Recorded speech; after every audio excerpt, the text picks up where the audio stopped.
Hello friends, எல்லோரும் நல்லா இருக்கீங்களா? அன்றைக்கி வந்து விநாயகர் சதுர்த்திக்கு இன்றைக்கி காலையில் கரெக்டாக மணி 5 மணிக்கு நான் இப்போ எழுந்திரிச்சிருக்கேன். 5 மணிலேருந்து மதியானம் சாமி கும்பிட போகிறோம். அது வெளியும் என்னென்ன செய்கிறோம், எப்படி சாமி கும்பிட்றோன்னு வாங்க வீடியோக்குள்ளே போய் பார்க்கலாம். இப்போ வாசலை கூட்டிகிட்டு அழகாக ஒரு கோலத்தை போட்டுட்டு போயிடலாம்.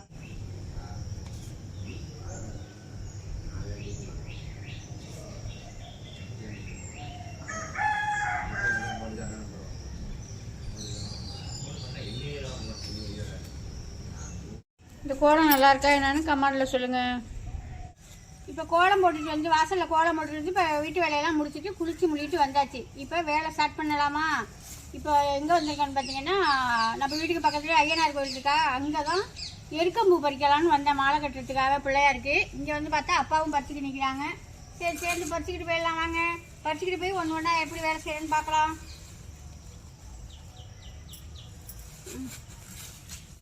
அதுலேயே வந்து வெள்ளை அருக்கு போட்டால் ரொம்ப நல்லதுன்னு சொல்லுவாங்க. அதனால தான் வெள்ளை அருக்கு இந்த கோயிலில் இருக்குது, அதை பறிச்சுக்கலாம். இங்கே பாருங்க, இதுதான் வெள்ளை இருக்கு.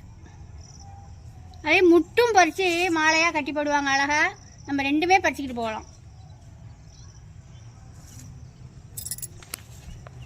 வெள்ளை எருக்கு வந்து இது எதுக்குப்பா நல்லது?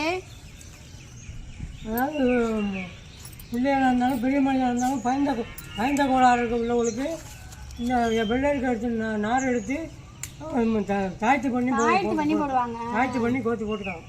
தாய்த்து பண்ணி போடுவாங்க. இந்த வெளில போனால் வந்தால் பேப்பர் சார்ஜ் எதுக்கும் பயப்பட வேண்டியதில்லை, எதுக்கும் பயப்பட வேண்டியதில்லை. திருட்டு கருப்பு எதுவுமே இருக்காது. அதுக்காக தான் இந்த வெள்ளை இருக்கு கோயில் உள்ள இருக்கும். வெள்ளரிக்கெல்லாம் எடுத்து இது கட்டி போடுறது, நார் எடுத்து குடிக்கை போடுறது. அருகம்புல் எங்கே கிடக்கு? இதுதான் இருக்கு. போதும். நீங்கள் பூ பறிச்சிட்டீங்கல்ல? பறிச்சிட்டு வரப்பில் போய் பறிச்சிட்டு அருவம்புல இருக்கு. வரப்புக்கு போனீங்களா? சரி இதை கொண்டாங்க, நான் கையில் வச்சுக்கிறேன். ரெண்டு வந்து இது அரசன் இலை பறிச்சுக்குவோம். அரசன் இலை வந்து பிள்ளையார் பிடிச்சி வைக்கலாம், மஞ்சள் பிள்ளையார் பிடிச்சி வைக்கலாம். அரசன் இலையும் நல்ல விசேஷமாக உள்ளது. எல்லாமே இங்கே கோயிலே அரசன் இலை. எருக்கம்பூ பிள்ளையாருக்கு எருக்கம்பூ மாலை கட்டுறதுக்காக எருக்கம்பூ பறிச்சுட்டு வந்தாச்சு. அப்புறம் அருவம்பிலும் பறிச்சுட்டு வந்தாச்சு. இது அருவம்பிலெல்லாம் அப்பா பறிச்சாங்க வச்சுக்கிட்டு அங்கே எருக்கம்பூ பறிச்சுட்டு இருந்தாங்க. அவங்கள்ட்டே கொஞ்சம் வாங்கிட்டு வந்துட்டேன். பறிச்சுட்டு ரூம் போனேன், அவங்க பறிச்சாங்க வச்சுருந்தாங்க, அவங்கள்ட்டே வாங்கிட்டு வந்தாச்சு. இப்படி வந்து ஒரு சைடாகவே வச்சு கட்டிக்கோங்க. இப்படி அடுக்கி வச்சுக்கிட்டு அருவம்பில் அடுக்கி வச்சுக்கிட்டு இப்படி ஒரு சைடாகவே வச்சு கட்டிக்கணும். பூ மாதிரி ரெண்டு சைடும் வச்சிடாம ஒரு சைடாகவே வச்சு கட்டினோம்னா தான் பிள்ளையாருக்கு போகிறதுக்கு நம்மளுக்கு கரெக்டாக வரும். நம்ம பின்னாடி எல்லாம் கத்திரிக்கோல் வச்சு சைஸாக கட் பண்ணி எடுத்துக்கலாம். அவ்வளோதான். இதை கட்டிட்டு அதையும் கட்டிடுறேன், எருக்கம்பூவையும் கட்டிடலாம். மாலையெல்லாம் கட்டி முடிச்சுட்டு பாருங்க. அருகம்பில்லு மாலை சூப்பராக இருக்கா. முட்டை எடுத்துட்டு வந்து ஒரு மாலை கட்டியிருக்கு. அதுக்கு ஒரு குஞ்சாமல் வச்சுருக்கு பாருங்க, சூப்பராக இருக்கா. இந்த மாதிரி முட்டை கிடச்சதாலும் கட்டி போடுங்க, அழகாக இருக்கும் பார்க்கறதுக்கு. அப்புறம் பூவும் எடுத்தாந்து கட்டி வச்சுருக்கேன். அவ்வளோதான். இப்போ இந்த வேலை முடிஞ்சிச்சு. இப்போ போய் சமைக்கிற வேலையை பார்க்கலாம் வாங்க. மதியானத்துக்கு என்னென்ன சமைக்க போகிறேன்னு பார்த்துடலாமா? இங்கே பாருங்கள், இது வந்து கொஞ்சமாக புளிசாதம் செய்ய போகிறேன். நம்ம கிட்டே புளிசாத பொடி இருக்கிறது, அதுதான் டக்கு டக்குன்னு எடுத்து போட்டு கிளறிக்குவேன். புளிசாத பொடி சரியாக போச்சு, நாளைக்கு தான் ரெடி பண்ணணும். அதுக்காக இப்போ புளிசாறு ரெடி பண்ணிட்டு இருக்கேன். இதில் வந்து பட்டை மிளகாய், வெந்தயம், இது ரெண்டும் தான் வறுத்துட்டு நுணுக்கி வச்சுருக்கேன். இது இப்போ புளி கரைச்சி வச்சுருக்கேன்னா இதில் கடலைப்பருப்பு, கடுகு, உளுத்தம்பருப்பு, பட்டை மிளகாய், பெருங்காயம், மஞ்சத்தூள் எல்லாம் சேர்த்து புளியை கரைச்சி ஊற்றி கொதிச்சுக்கிட்டு இருக்கு, தாளித்து ஊற்றி. இப்போ இது நல்லா கொதித்து இந்த பக்கத்துக்கு வந்துட்டு பாருங்க. இப்போ நம்ம அந்த ரெடி பண்ணிட்டு இருக்க பொடியை இதில் சேர்த்துடலாம். கொஞ்சமாக புளி சாதம், கொஞ்சமாக தயிர் சாதம், கொஞ்சம் சர்க்கரை பொங்கல், கொஞ்சம் சுண்டல், எல்லாம் ஒன்று ஒன்றா செய்யல காட்டுறேன் உங்களுக்கு. நான் வந்து எப்போ சாமி கும்பிட போகிறேன்னா மதியம் 1:30 சாமி கும்பிட போகிறேன். எல்லாம் ரெடி பண்ணிக்கிட்டு இருக்கேன். அப்புறம் நம்மள்ட்ட அதிரச மாவு இருக்கா, இது ஒருத்தவங்களுக்கு பாக்கெட் 2 பேருக்கு பாக்கெட் போடணும். இப்போ இதில் கொஞ்சம் எடுத்து ஒரு 10 அதிரசம் தட்டிக்குவேன். ஒரே பானையிலேயே சாதத்தை வடித்து தேவையான சாதத்தை எடுத்து புளி சாதத்தை கொஞ்சம் நிறையாவே எடுத்துக்கிட்டேன். புளி சாதம்னா நம்மளுக்கு ரொம்ப பிடிக்குமா, அதனால நிறையாவே எடுத்துக்கிட்டேன். கொஞ்சமாக தயிர் சாதத்துக்கு இந்த பானையிலே போட்டு நல்லா உடச்சி விட்டுடலாம். சாதத்தை நல்லா உடச்சி விட்டுட்டு இந்த மாதிரி உடச்சி விட்டுக்குவோம். உடச்சி விட்டுட்டு இதில் இதில் இப்போ கொஞ்சோண்டு எண்ணெயை ஊற்றி கிளறி வச்சோம்னா நல்லா வித விதையாக இருக்கும், ஆறிக்கிட்டு இருக்கட்டும். தயிர் சாதத்துக்கு தேவையான உப்பை போட்டுக்கலாம். தயிர் சாதத்துக்கு தேவையான உப்பு போட்டுக்கிட்டு நம்ம எப்போயுமே பட்டர் போடுவோமா, பட்டர் போட்டுக்கலாம் கொஞ்சோண்டு. அப்புறம் இந்த தயிர் பாருங்கள், வீட்டு தயிர் தான், இந்த தயிரை போட்டுக்கலாம். இந்த பால் எடுத்து வச்சுருக்க பாருங்க, இதை காய்ச்சிட்டு இந்த சாதத்திலே ஊற்றிக்கலாம். அப்புறம் கடவுள் தொகுப்பு தாளித்து கொட்டி சாதம், தயிர் சாதம் ரெடி ஆகிடும். அவ்வளோதான், தயிர் சாதம் ரெடி ஆகிடுச்சா. இதில் வந்து இப்போ நல்லெண்ணெய் ஊற்றிருக்கேன். நல்லெண்ணெய் ஊற்றி நல்லா செஞ்சு விட்டு ஆற வச்சிடலாம்.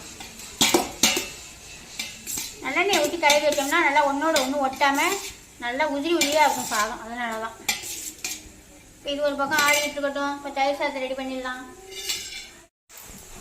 இது வந்து இப்போ கொழுக்கட்டைக்கு மாவு எடுத்துக்கலாம். இலை கொழுக்கட்டைக்கு வந்து இடியப்ப மாவு, கொழுக்கட்டை மாவு ரெண்டுமே ஒன்று தான் சொல்லியிருக்கேனா, அதில் தான் இப்போ நான் எடுத்துக்கிறேன்.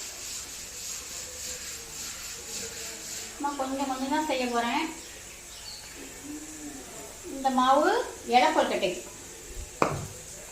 அப்புறம் கொஞ்சம் மாவு எடுத்துக்கலாம். இந்த மாவை லைட்டாக வதக்கிட்டு புளி கொழுக்கட்டை. இந்த மாவை லைட்டாக வதக்கிட்டு புளி கொழுக்கட்டை செஞ்சுக்கலாம்.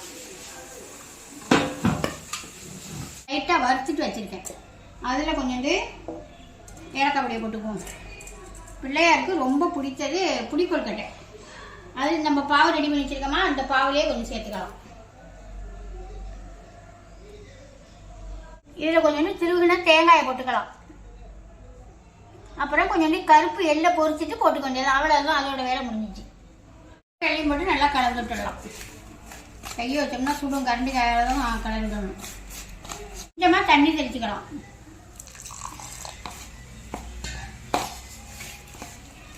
நான் வந்து வெள்ளைப்பாவை வந்து நல்லா கெட்டியாக காய்ச்சிட்டேன். ஏன்னா சக்கரை பொங்கல் ஊற்றுறதுக்காக நல்லா கெட்டியாக காய்ச்சிட்டேன். இந்த புளி கொழுக்கட்டைக்கு காய்ச்சதுன்னா சும்மா நல்லா நிறையாவே தண்ணி, இந்த மாவுக்கு எவ்வளோ தண்ணி தேவையோ அந்த தண்ணியை அந்த வெள்ளத்திலேயே ஊற்றி நல்லா தண்ணியாக வெள்ளம் கரைஞ்சோடனே வடிகட்டி இதில் ஊற்றிக்கலாம். ஊற்றி பிடிச்சோம்னா கரெக்டாக இருக்கும். நான் வந்து சக்கரை பொங்கலுக்காக பாவு ரொம்ப திக்காக செஞ்சுட்டேன். அதனால் நான் கொஞ்சமாக தண்ணி தெளித்து எடுத்துக்கிட்டேன். அவ்வளோதான், சூப்பராக ரெடி ஆகிடுச்சா.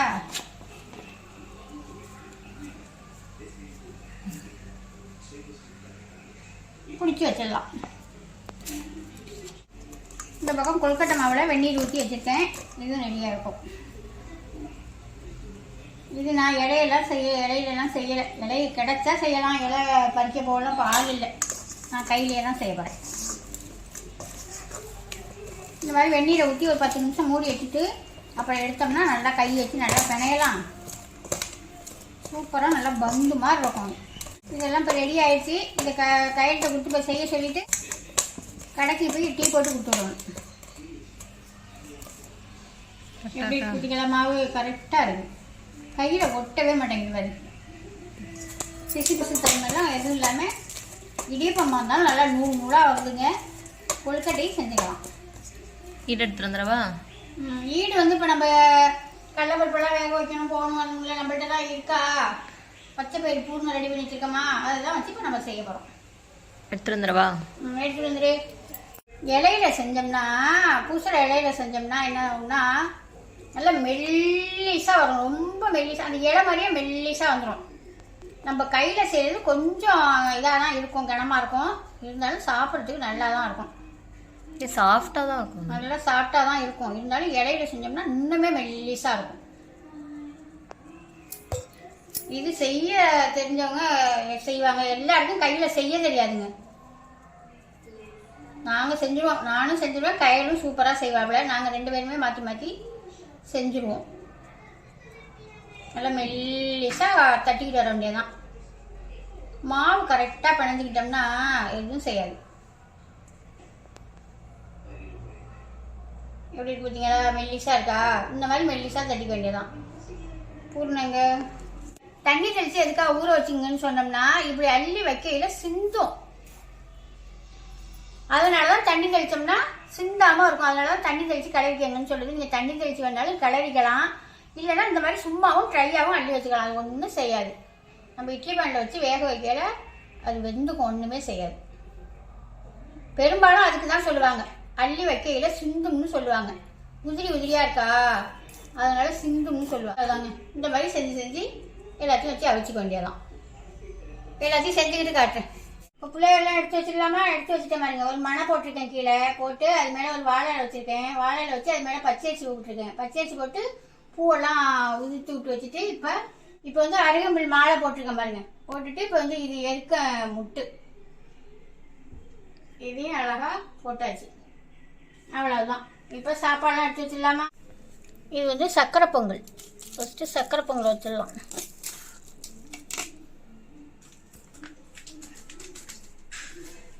கொஞ்சமாக சக்கரை பொங்கல் வச்சாச்சு.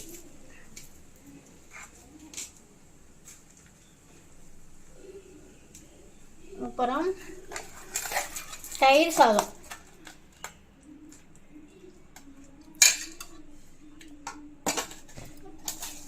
அப்புறம் புளி சாதம். இல்லை கொஞ்சம் கொஞ்சமாக வச்சுக்கலாம். அப்புறம் அதிரசம் சுட்டிருக்கேன் பாருங்க. சூப்பராக நம்ம வீட்டிலேயே அதிரசம் ரெடியாக இருக்கா? அதிரசம் ரெடியாச்சு. அதில் 2 வச்சுக்கலாம். முக்கியமாக பிள்ளையாருக்கு கொழுக்கட்டை வச்சிடலாம். இது ஏன் இப்போ பிள்ளைங்கெல்லாம் கடைக்கு கொடுத்துடுவேன். அதனால் இன்றைக்கி மத்தியானமே சாமி கும்பிட்டா பசங்கள்லாம் நேரத்தில் 4 மணி 5 மணிக்கெல்லாம் ஓடிடுவாங்க. அதுக்காக நேரத்துலேயே சாமி கும்பிட்டு பிள்ளைங்களுக்கு கடையில் உள்ள பிள்ளைங்களுக்கு கொடுக்கணும்னு இன்றைக்கி மத்தியானமே சாமி கும்பிட்டாச்சு. அப்புறம் பிள்ளையாருக்கு சுண்டல்.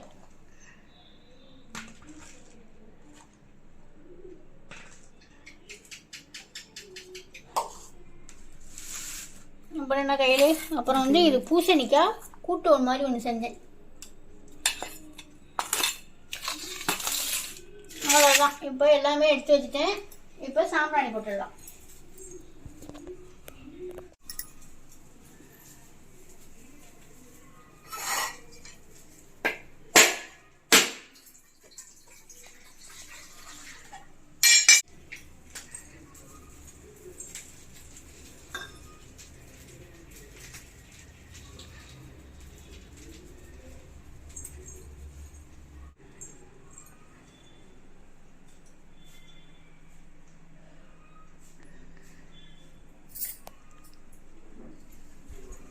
இப்போ சாமியெல்லாம் சூப்பராக சாமி கும்பிட்டு முடிச்சாச்சு. எனக்கு தெரிஞ்சது மாதிரி என்னென்ன செய்யணுமோ செஞ்சு வச்சு அழகாக திருப்தியாக சாமி கும்பிட்டாச்சு. கரெக்டாக 1:30 மணிக்கெல்லாம் சாம்பிராணி போட்டு முடிச்சிட்டோம். இப்போ சாப்பிட்டுலாம் வாங்க. எங்கள் பிள்ளையார் நம்ம வாங்கி வச்சு சாமி கும்பிட்டோமா, அந்த பிள்ளையார் என்ன செய்யணும்னா இப்போ 3 நாளைக்கு நம்ம வச்சு விளக்கேற்றி வச்சு சாமி கும்பிட்டுட்டே தான் இருக்கணும். நம்ம 3ஆம் நாள் 5ஆம் நாள் அதை கொண்டு போய் நம்ம ஓடுற தண்ணியில் ஆற்றுல விட்டுட்டு வந்துடணும். நல்லா நேரம்லாம் நல்ல நேரம் பார்த்துக்கிட்டு ராகு காலம் இந்த மாதிரி இல்லாமல் பார்த்துக்கிட்டு கொண்டு போய் நல்ல நேரத்தில் விட்டு வந்துடலாம். அவ்வளோதான். இந்த வீடியோ பிடிச்சிருந்தா லைக் பண்ணுங்கள், ஃப்ரெண்டுக்கெல்லாம் ஷேர் பண்ணுங்கள், மறந்துடாமல் ஒரு சப்ஸ்கிரைப் பண்ணுங்கள். நீங்கள்லாம் சாமி எப்போ கும்பிட போறீங்கன்னு கமெண்ட்டில் சொல்லுங்கள். பாய்.